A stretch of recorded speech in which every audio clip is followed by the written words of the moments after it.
Hola, hoy vamos a hablar de la extinción de la comunidad de gananciales.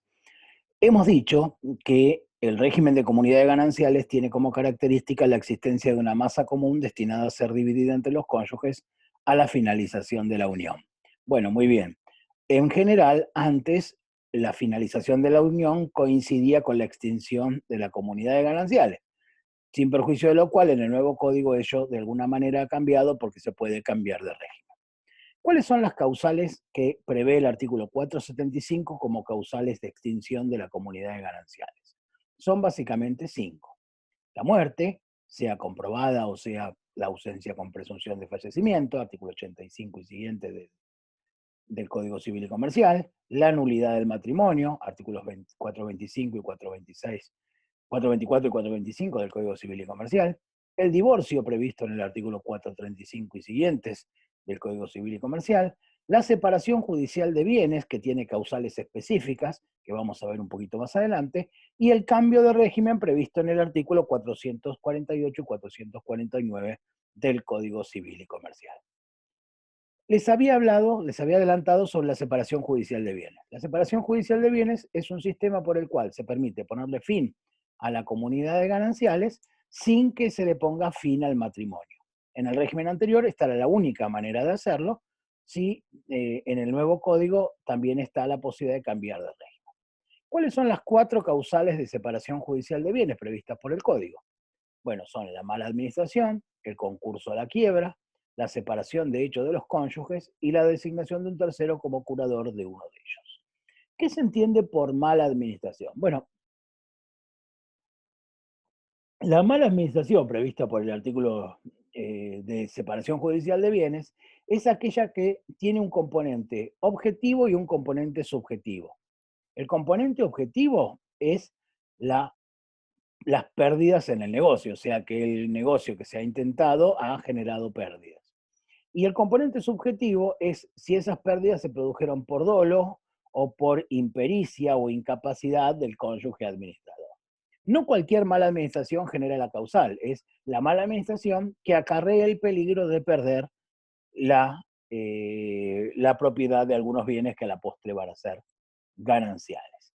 ¿Sí? El concurso a la quiebra, bueno, no requiere mucha explicación, es el dictado de la sentencia que decreta el concurso preventivo o aquel que decreta el auto que decreta la quiebra en el proceso falencial, lo que determina el derecho del cónyuge no fallido o no concursado de pedir la separación judicial de bienes.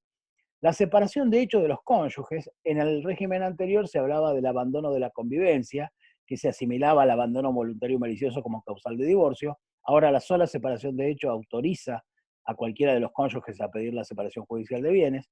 La designación de un tercero como curador de uno de los cónyuges, esto es porque se desplazaría el curador la gestión de determinados bienes en cabeza del cónyuge que ha sido declarado incapaz, y esa es la razón de la medida, ¿sí? La acción no puede ser ejercida por vía de acción subrogatoria, es decir, solo puede ser ejercida por los cónyuges. Bien, ¿desde cuándo se produce la extinción? La nulidad del matrimonio, el divorcio y la separación judicial de bienes se produce desde la notificación de la demanda. Pero esto lo dice el artículo 480 del Código Civil y Comercial. En el caso que exista separación de hecho previo, el, el momento de la extinción se produce con efecto al día de la separación de hechos, dice el segundo párrafo del artículo 480. Esta es una incorporación del nuevo código. En el viejo código siempre era desde la notificación de la demanda, pero había un efecto en caso de culpa o inocencia con relación a los bienes, pero como la culpa y la inocencia ha desaparecido, el código retrotrae directamente al momento de la separación de hechos.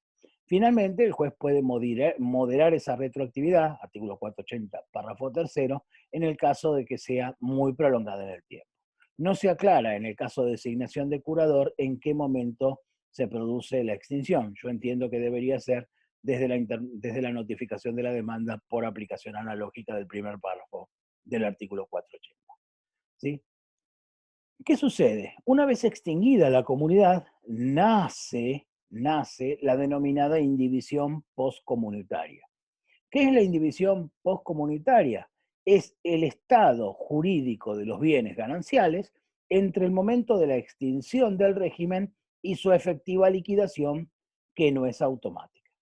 Vélez Sarsfield, en la nota del 3451, nos decía que nos manifestaba su postura contraria a las indivisiones no queridas por los comuneros, diciéndonos que la indivisión era una situación accidental y pasajera que la ley en manera alguna fomenta.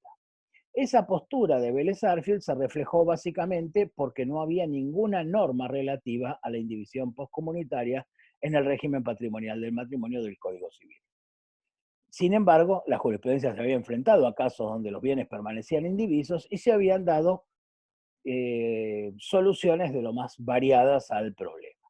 El Código Civil y Comercial aborda la cuestión, y la aborda expresamente ahora con un grupo de normas, y básicamente parte de la postura mayoritaria de la doctrina en el régimen anterior, que era la diferenciación de las causas. ¿Qué dicen estos autores y cuál es el punto de partida que toma el Código Civil y Comercial? El siguiente: si la causa de la indivisión es la muerte de uno de los cónyuges, se aplicará el régimen de las sucesiones, es decir, los principios que rigen la indivisión hereditaria. Si en cambio la extinción se produce por cualquier causal que no sea ni la muerte ni la ausencia con presunción de fallecimiento, se aplican los artículos 482 y siguiente. ¿Y qué nos resuelve el 482 en siguiente? Bueno, el primer problema que se había planteado la doctrina es quién tiene derecho a gestionar los bienes gananciales durante el periodo de indivisión postcomunitaria. Aquí prevaleció el criterio por el cual siguen en vigencia lo dispuesto por los artículos 469 y 470 del Código Civil y Comercial, donde la gestión, como nosotros ya hemos visto, es separada. Sin embargo, los cónyuges pueden acordar administrar de otra manera, y el cónyuge que tiene atribuida la administración por el régimen de los artículos 468 y 469 debe avisar con una antelación suficiente, que el código no especifica, que el código no especifica cuánto tiene que ser esa antelación, debe especificar sobre el acto de gestión o de disposición que quiere realizar.